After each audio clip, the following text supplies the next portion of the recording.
पर्यावरण अध्ययन वर्ग 4 पाठ 2 छोटे कान बड़े कान। आज रविवार है। राजेश सुबह सुबह तैयार होकर फरजाना के घर पहुंचता है। फरजाना की दीदी दोनों को चिड़ियाघर घुमाने ले जाने वाली है। सभी बस से चिड़ियाघर पहुंचे। उन्होंने वहां अनेक पशु पक्षियों को देखा।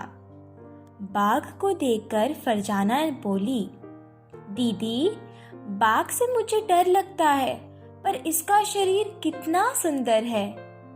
राजेश ने खरगोश के कान को देखकर बोला, खरगोश के कान बड़े हैं, पर बाघ के कान छोटे क्यों हैं?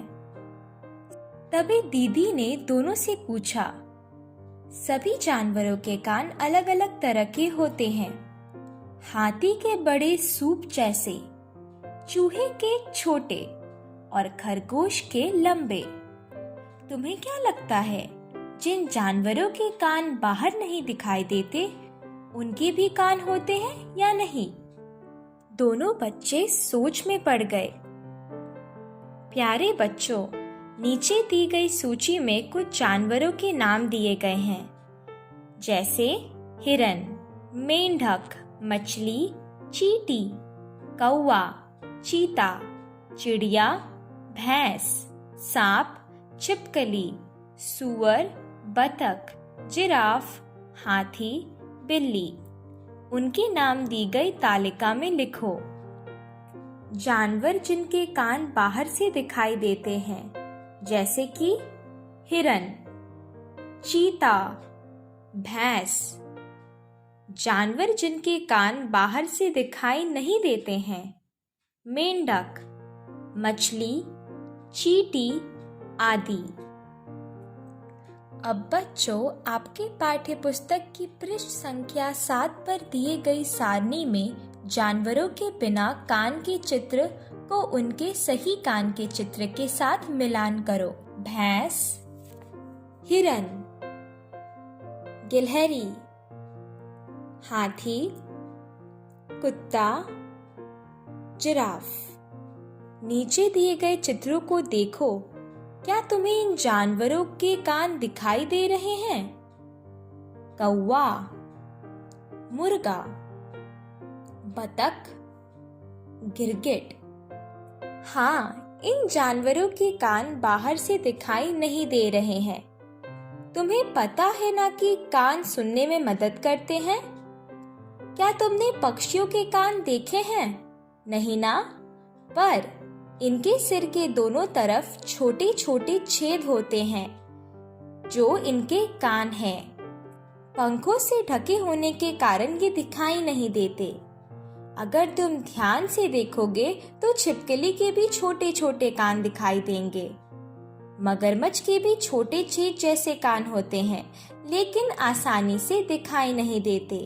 अब ऐसे जानवरों के नाम लिखो जिनके कान बाहर से दिखते हैं और पंख जैसे हो, जैसे हाथी। सिर के ऊपर हो, बताओ बताओ। हाँ, खरगोश। पत्ते की तरह हो, जैसे हिरन। सिर के दोनों तरफ हो, क्या होगा? कुत्ता। नीचे कुछ जानवरों के बिना सिर के चित्र हैं। इनके खाल को देखकर उनके नाम लिखो। जी हाँ, सही पहचाना। पहला है जिराफ, घोड़ा और तीसरा है हाथी। अच्छा, तुम इन जानवरों को उनकी खाल से पहचान पाए, क्योंकि इन सभी जानवरों के खाल पर उनके बालों और रंगों के कारण अलग अलग डिजाइन है। सोचो, अगर इन जानवरों के खाल से बाल हटा दिया जाए तो हमारा जंगल कैसा हो जाएगा? बिल्कुल बेरंग और फीका। आपके पर्यावरण अध्ययन पाठ्य पुस्तक के पृष्ठ संख्या 9 पर कुछ जानवरों के नाम लिखे हैं। उनके नाम सारणी में लिखो। लोमड़ी, हाथी, कबूतर, मेंढक, कौवा, मोर, सूअर, चूहा, बिल्ली, भैंस, बतख, मुर्गी, ऊंट, छिपकली, गाय। जानवर जिनके कान बाहर से दिखाई देते हैं और जिनके खाल पर बाल है, जैसे लोमड़ी, सूअर, चूहा, बिल्ली आदि। जानवर जिनके कान बाहर से दिखाई नहीं देते हैं और जिनके खाल पर बाल नहीं है, जैसे कबूतर, कौवा, मोर, बतख आदि। अब बाकी के नाम आप खुद सोचें और लिखें। बच्चों, जरा सोचो, तुमने गाय और भैंस को किस सूची में डाला है? क्या दूर से देखने पर इनकी खाल पर बाल दिखाई देते हैं? अब पृष्ठ संख्या 9 पर दी गई जानवरों की सूची से अंडा देने वाले जानवरों के नाम हरे बक्से में लिखें तथा बच्चे देने वाले जानवरों के नाम लाल बॉक्स में लिखें। हरे बॉक्स में जैसे कौवा, कबूतर, लाल बॉक्स में लोमड़ी, हाथी आदि। अब इन सूचियों के जानवरों के नाम पिछली सूची के जानवरों के नाम से मिलान करके देखो। हाँ, सही समझे। जिन जानवरों के कान बाहर दिखाई देते हैं और जिनके खाल पर बाल होते हैं, वे बच्चे देते हैं। जिन जानवरों के कान बाहर से दिखाई नहीं देते हैं और इनके शरीर पर बाल नहीं होते हैं, वे अंडे देते हैं। क्रियाकलाप: अपने घर में या आसपास दिखने वाले पालतू जानवरों के नाम लिखो। साथ ही उन पालतू जानवरों के बारे में इन बातों को पता करो और अपनी कॉपी में लिखो।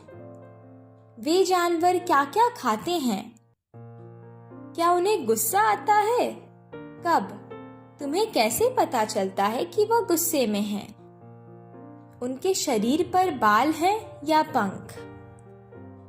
याद रखिए बच्चों, हमें अपने आसपास के पालतू जानवरों से हमेशा दोस्ताना व्यवहार रखना चाहिए।